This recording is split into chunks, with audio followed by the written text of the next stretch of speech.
Akkami nagaa jirtu? Nagaa.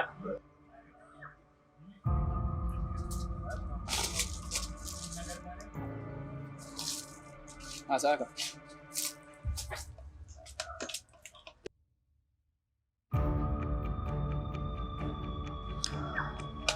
Akkam soole? Nagaadha.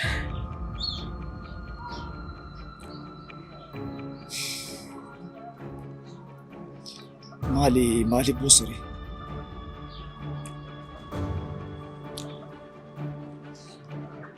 Garuu akka aadaa keenyaatti durbii heerumuuf kaatee bu'uuna mala isheedha.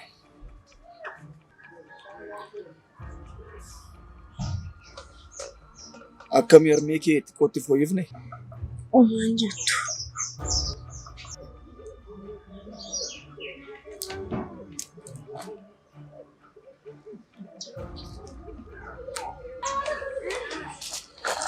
Solan. Harmee kee biyya alaa baasanii yaalchisuun qarshii hedduu gaafata. Haa ta'u malee jaalala siif qabu caalu. Atis kanan booda inni qofaa jaallachuu qabdaa jechuudha. Gurbaa boonaa jedhamu sana dhiistee haadha warraa kutaataa jechuudha. Soorani. Maal taate soorani? Maal taate soorani? Maal taate soorani? Maal taate intala? Maal taate soorani? Maal taate intala?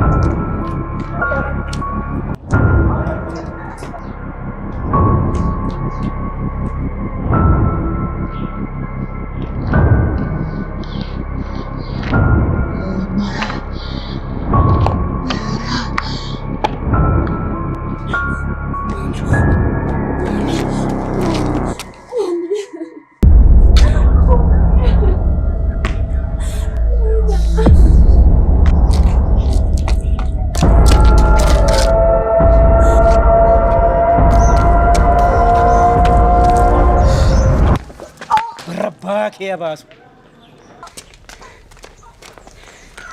Kana waan inni ittiin intala kootu qeewwan dhaali. Kan shalabbee eebbaa fedhe.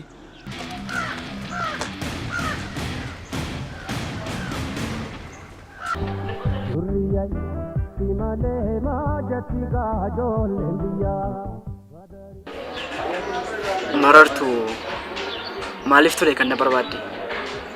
Maali takkaasee ka?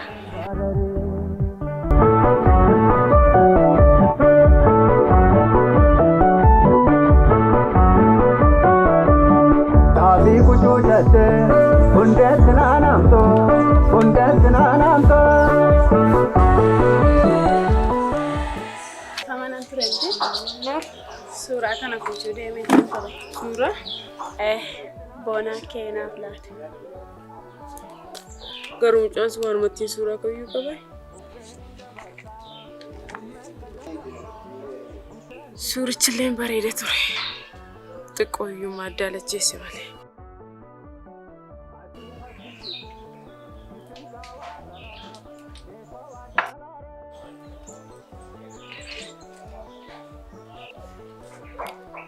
Anaan garuu kan na dhibu harmeen koodutu jettee murteessite jechuun barbantitti neerumu jechuun kee harmeen koo cistee dutu jechuu keedha. Maaloo siddisee akkas naan hin jedhin. Kan abbaa kooyyuu nagaa.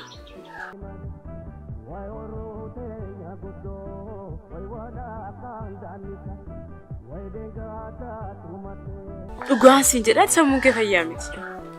Osuma harmee kee yaalchisuu baate iyyuu bantii didda barbantiin nama dida miti. Dubartoonni baay'een yeroo ammaa kadhannaan isaanii waa'ee cubbuu isaanii sitti hin fakkaatin. Wanti abbaa manaa akka godhi jedhaniitu kan isaan tsoomaaf sagadarra jiru. Isaaniidha. Baay'ee nama dhibda. Lootorii miliyoonaan si bee ciccirtee gatta. Bara harmeen koo biyya alaa baatee yaalamtus fayyuu yookaan fayyuu dhiisuu dandeessi. Angaruu harmee koof jedhee waan lammata deebee keessaa ba'uu hin dandeenye keessa galuu barbaadu. Rabbi akka barbaade ishee godhu. Rabbi kana caala maal godha? Harmee kee fayyisuuf maatii keessan immoo yuumaa jala baasuuf daandii kana isiniif saaqe.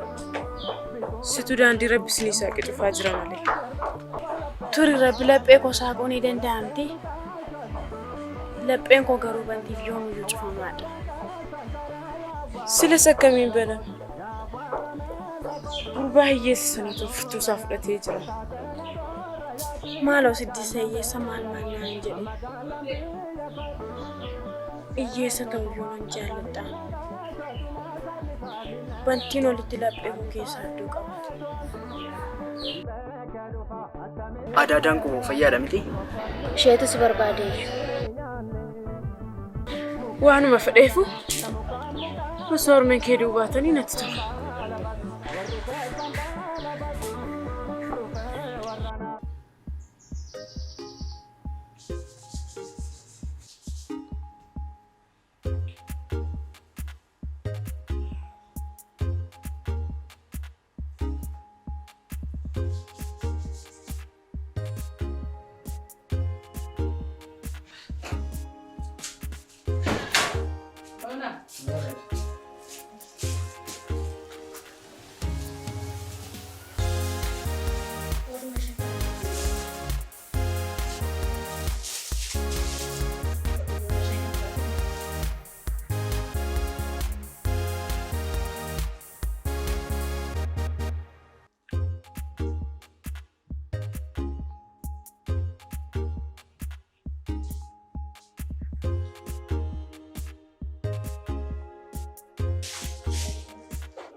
Ati garuu yoomna jaallatta?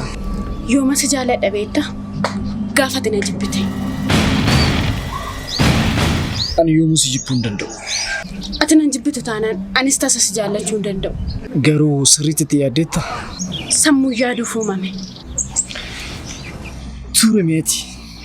Jabaabina koo huqqina koo ilaaltite kanatti na tuffadde. Indoo goggoree namni qaamaan hin madaalamu.